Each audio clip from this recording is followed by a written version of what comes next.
Welcome to K-Catalog.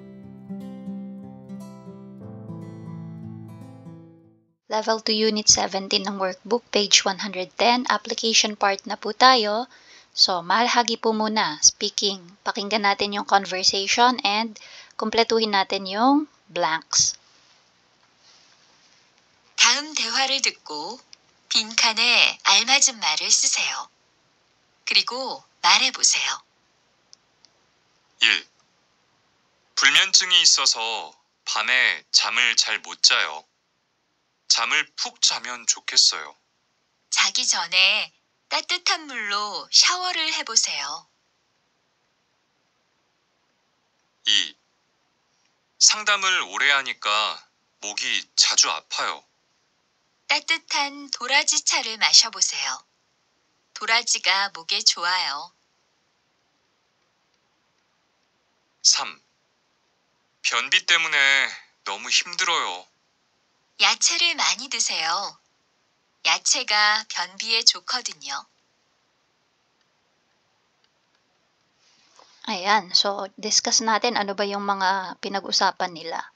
Number 1, sabi niga, 불면증이 있어서 밤에 잠을 잘 못 자요. 잠을 푹 자면 좋겠어요. Sabi niya, meron kasi akong insomnia. Kaya sa gabi, hindi ako makatulog ng maayos. Sabi niya, maganda sana kung ako ay makatutulog ng mahimbing or makakatulog ng maayos. Sabi nung kausap niya, 자기 전에 따뜻한 물로 샤워를 해보세요. So, nag-suggest, no? Sabi niya, try mong mag-shower with warm water bago ka matulog. Sa number 2 naman, sabi niga, 상담을 오래 하니까 목이 자주 아파요. So, pag sinabing 상담, naga-advise. Okay, so, ore, for a long period of hour, no? So, sa matagal na oras na palagi siyang nagsasalita, sabi niya, madalas daw na sumakit yung kanyang leeg or lalamunan. Sabi nung kausap, nag-suggest na naman. Sabi, try mong uminom ng mainit na doraji cha. Again, cha is tea. So, doraji, ito po ay isang kind ng herb. Okay, so yung ating bellflower. Pero yung iniinom po dyan or pinapakuluan is not the flower but yung parang ugat niya. Okay, so sabi niya, doraji가 목에 좋아요. Maganda daw po yung doraji para sa lalamunan. Number 3, 변비 때문에 너무 힘들어요. Sabi niya, sobrang nahirapan ako dahil sa constipation. Sabi ng kausap, 야채를 많이 드세요. Try mong kumain ng maraming gulay. Yung gulay kasi ay maganda para sa constipation. So, yan po yung ating speaking. Punta tayo sa listening. Number 1 question, Jason 씨는 어디가 안 좋아요? Saan daw yung hindi maganda? Malamang napakiramdam, no? Ni Jason. Number 2, sa true or false naman, Jason 씨는 아직 점심을 못 먹었어요.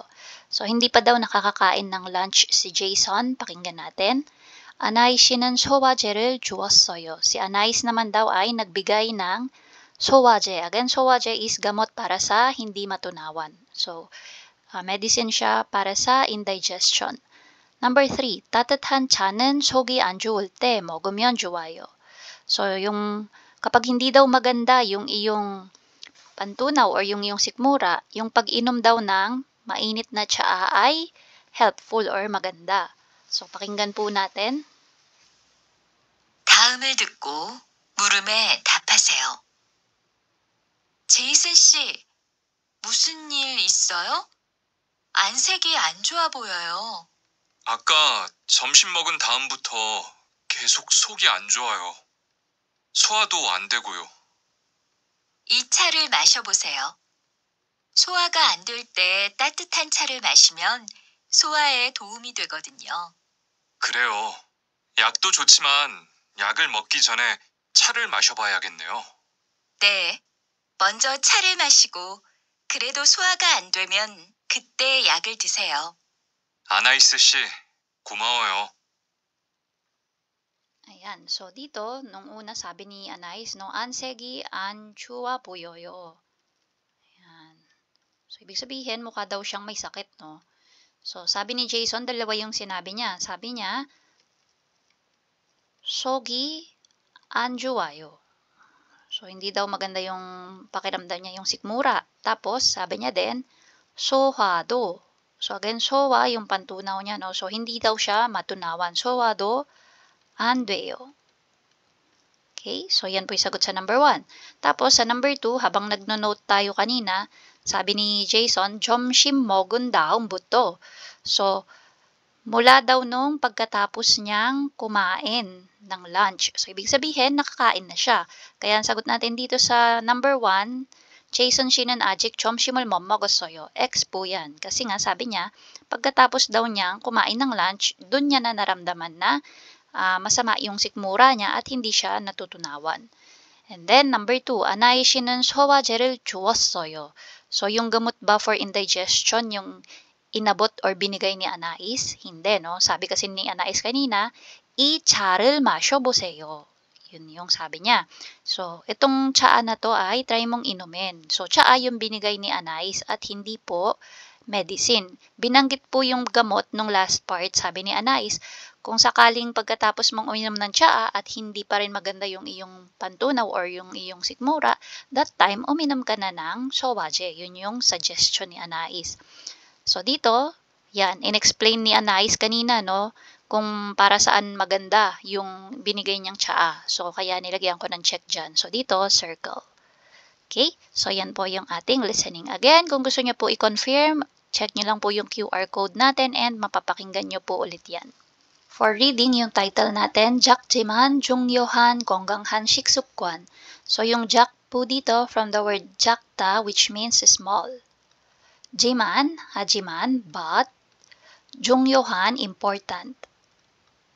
And then, yung 건강한, ibig sabihin healthy. 식습관, eating habit. So, again, yung title natin, no? Small but important healthy eating habit. So, dito, sabi, 첫째, first. 음식 잘 씹어 먹기. So, pag sinabing 씹어 먹다, ibig sabihin po niyan is to chew well. Yan, 잘, well. So, ibig sabihin, nguyain maigi yung pagkain. 사배, 음식을 잘 씹어서 천천히 먹으면 배가 부른 느낌을 알 수 있기 때문에 널 먹게 되고 소화도 더 잘 됩니다. Ano pong sabi? Because, yan, so yung testimony natin, dahil daw nararamdaman or nafe-feel, 느낄 수 있기 때문에, nabusog na. Okay? Sino yung nakakaramdam nun? Yung ating mga tiyan daw, no? Yan. So, sabi kasi, yung food daw, kailangan ay nguyain mabuti at kumain ng dahan-dahan. Huwag mabilis. Okay? So, if ganun daw yung pagkain mo, yung iyong tiyan, mararamdaman niya na ikaw ay nabubusog na. So, dahil doon, 덜 먹게 되고, ibig sabihin, less yung take ng food mo. Kasi alam na nabusog ka eh.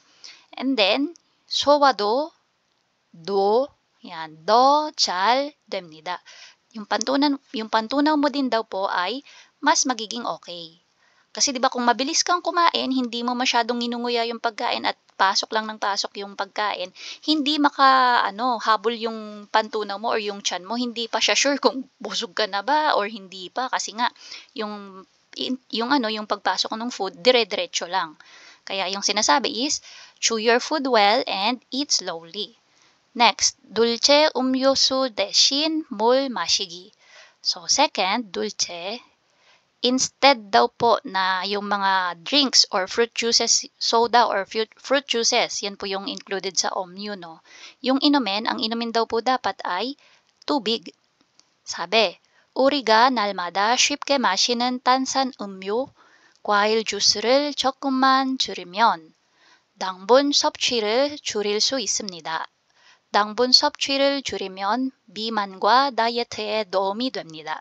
Sabi tayo daw po everyday ay it's easy for us to drink yung mga tansam 음료. So, yan po yung may mga soda, no? Coke, ayan. So, Sprite, soda. 과일 juice. So, fruit juices. Yan. Madali lang para sa atin na uminom ng mga yan. Kung ito daw ay kahit paunti-unti ay babawasan, yung intake daw po ng sugar. So, 당분 섭취. Ibig sabihin po niyan is sugar intake. Ay mababawasan din daw po. Ayan. Tapos sabi, kung mababawasan yung intake ng sugar, makakatulong daw po ito sa biman. Pag sabing biman, obesity, pag-gain ng weight, no? At saka sa diet na rin. Okay? Next, number 3. 셋째, third, 매일 채소 먹기. So, every day, eat vegetable. So, vegetables. 채소를 먹는 것은 비타민 A, 비타민 C 등 다양하고 좋은 영양소를 얻는 좋은 방법입니다. Sabi, yung mga gulay daw po, yung pagkain daw po ng gulay ay magandang paraan, 좋은 방법. Okay, magandang paraan para makakuha ng nutrients. Okay, good nutrients such as vitamin A, vitamin C, at iba't iba pang klase ng nutrients. 채소는 제철 채소를 먹는 것이 더 좋습니다.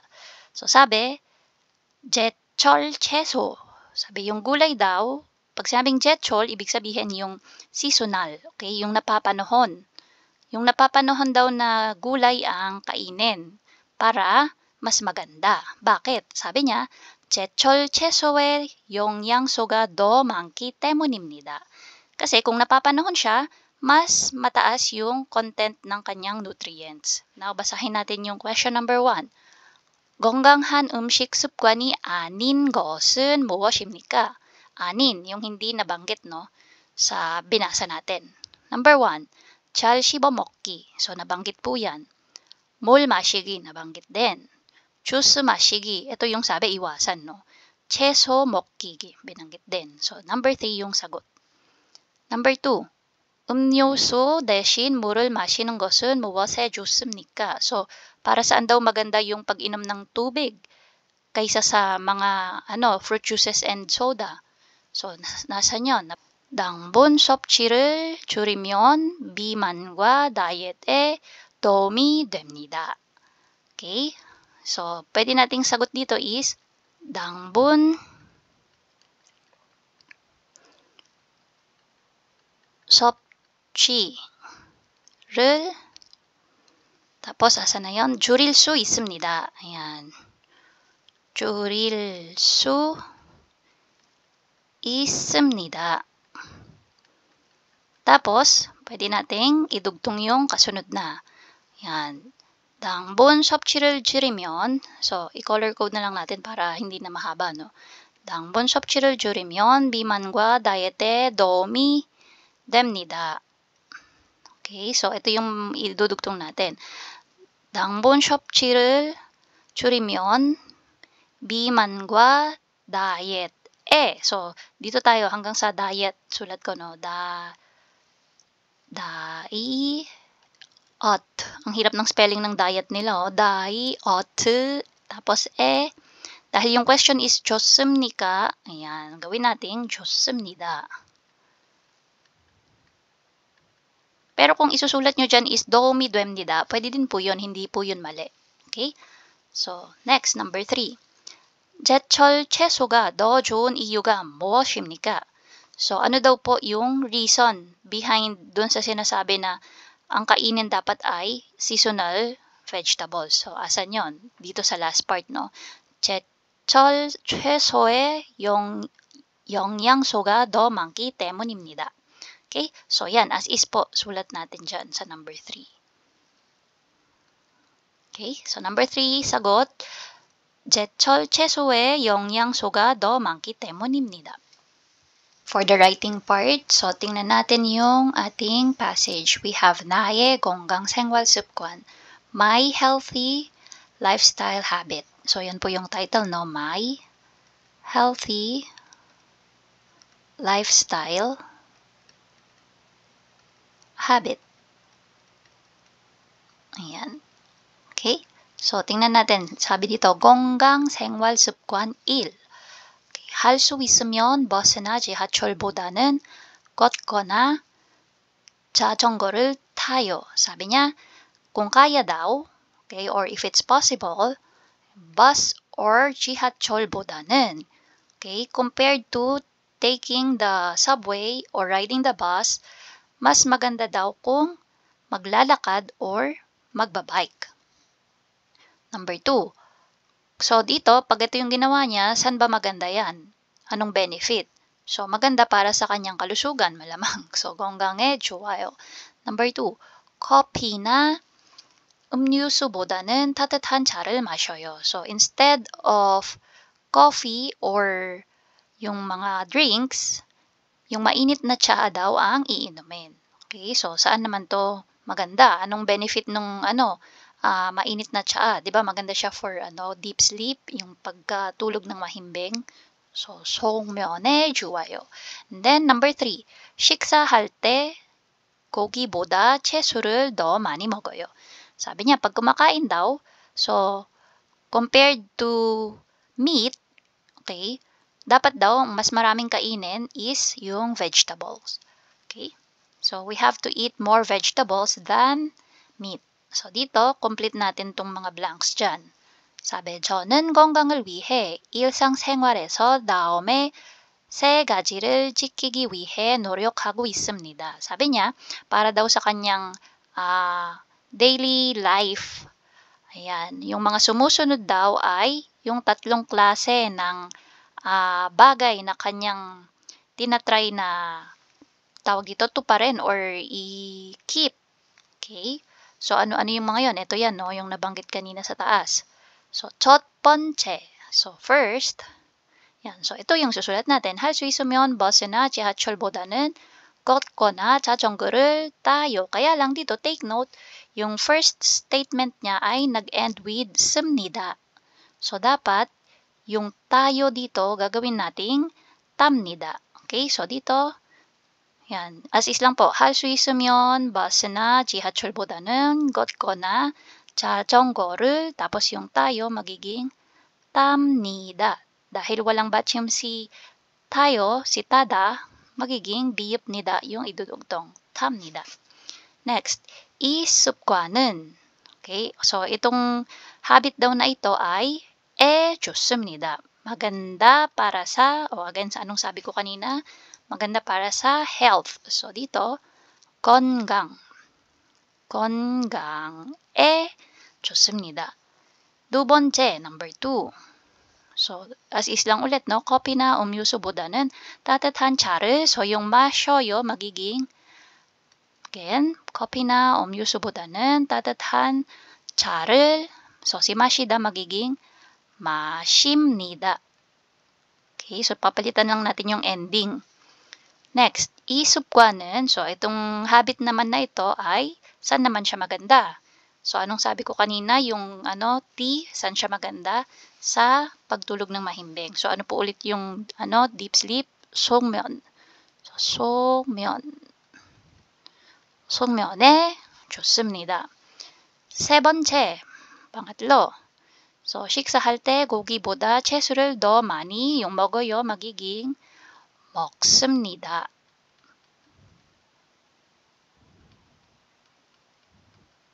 Tapos, saan siya maganda? 이 습관에 blank에 좋습니다.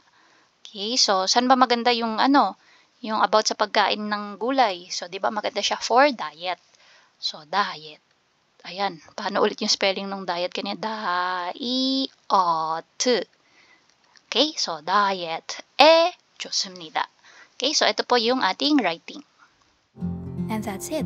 If you find this video helpful, please hit the like, share, and subscribe button.